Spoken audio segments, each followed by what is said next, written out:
इन 3 दिनों में इन तीनों ही टीचर्स ने, चाहे देवेंद्र सर हों, चाहे चेतनपाल जी हों, चाहे भारतभूषण जी हों, इन्होंने गागर में सागर भरने का कार्य किया। इसके अलावा मैं बहुत से अपने संस्कृत समाज के जो विद्वान व्यक्ति थे जिनको मैं जानती भी नहीं थी, उनसे भी मिली। जैसे पवन शर्मा जी हैं, अभी भारद्वाज जी थे, यहाँ पर आए थे स्टेज पर, तो मैं भारद्वाज जी को तो फिर भी थोड़ा सा जानती हूँ, पवन जी को नहीं जानती थी। इसी प्रकार से हमारे हसला के प्रधान जी आए, मनोज जी आए, जिनको मैंने इस करनाल क्षेत्र के लोगों को नहीं देखा हुआ था, इनको नहीं जानती थी, इनको भी जानने का मौका मुझे मिला।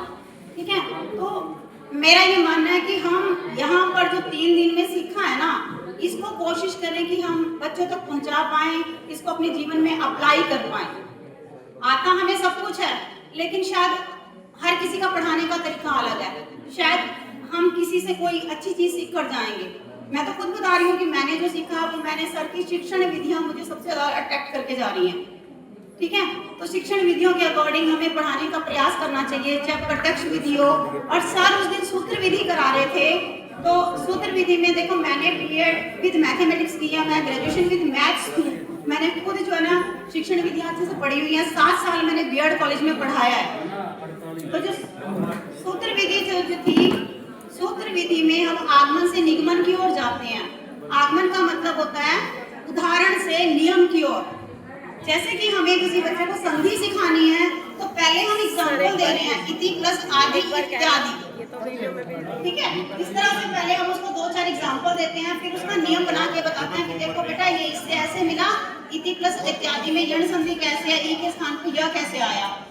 आगमन विधि में 2-3 एग्जाम्पल देने के बाद उसका नियम बताया जाता है, और निगमन विधि में हम नियम पहले बता देते हैं कि यण संधि कहाँ कहाँ होगी, और उसके उदाहरण बाद में प्रस्तुत किए जाते हैं।